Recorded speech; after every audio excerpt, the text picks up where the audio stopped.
Good afternoon, everyone. This is Snithika from Paramita TED Club studying grade 8. I welcome you all to this creative world. Dear all, here I'm standing on the stage, as you all are sitting opposite to me. But instead, if there was an elevated platform and you all were sitting there, and I standing on the ground presenting my talk, how can it be? Like the stadium that resembles the Gladiator movie. Quite a crazy idea, right? I wish someone had invented a pill, in which right after I took it, I could go wherever I want to go around the world after swallowing this pill. This idea of mine is crazy, but might sound a little stupid. The same thing happened when the Wright brothers declared that they were inventing a flying machine that is heavier than air and is fly, resisting the gravitational force. The New York Times commented that the Wright brothers were foolish in their idea. The whole world laughed at them.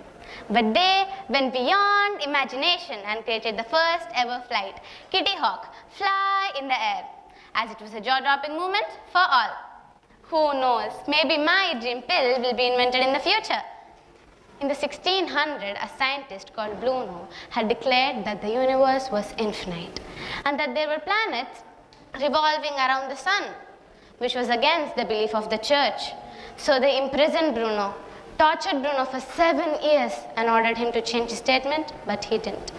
After 7 years, his tongue was pierced with iron string and he hanged him on a pillar on 17th February 1607. And he was warned that he would be burnt alive if he did not change his statement. But he insisted that he was right and that he will be proven right after his death. That's how Bruno was burnt alive for his crazy idea that violated the belief of those days.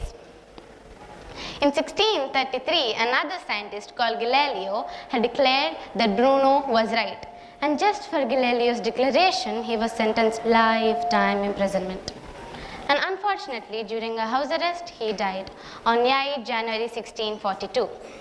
Coming to the contemporary times, during an MOU between the district administrator and Paramita, our beloved collector, Madam Pamila Satpathy, had noticed the hovering of Paramita TED Club, and also congratulated Miss Varshini for getting invited as a guest from the American headquarters, since she is one of the top 18 speakers among the world.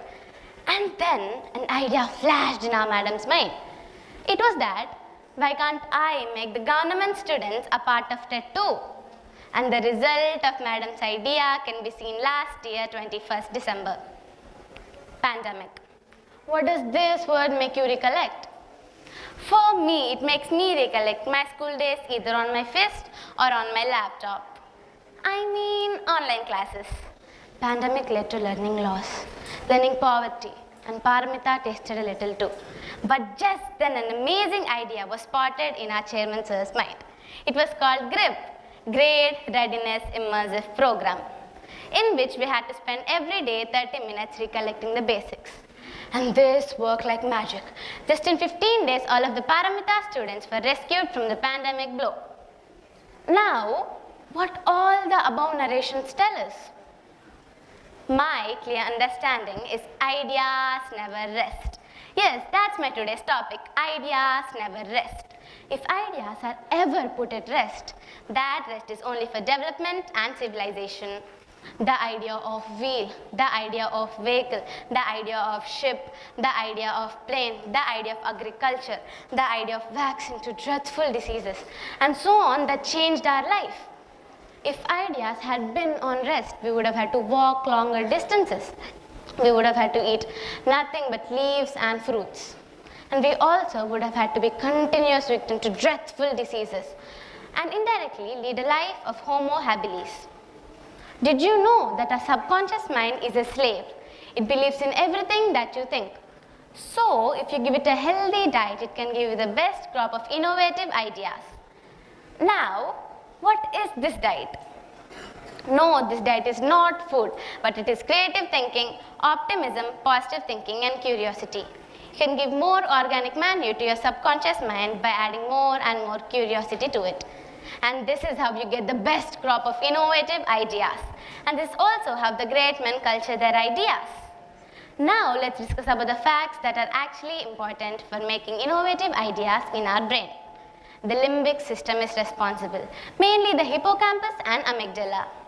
So basically, the hippocampus is in charge of remembering and revitalizing our memories, and the amygdala is in charge of controlling our emotions.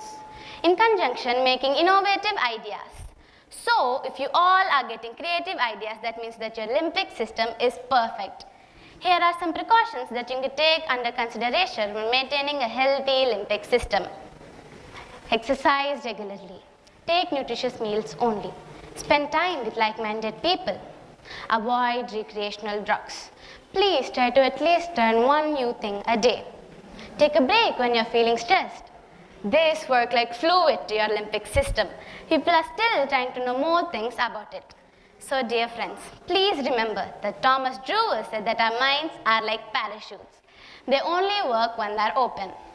I emphasize it again, our minds are like parachutes. They only work when they're open. So let's open our mindedness and lead a rich life and give a rich life to others by exploring ourselves and getting innovative ideas. Thank you.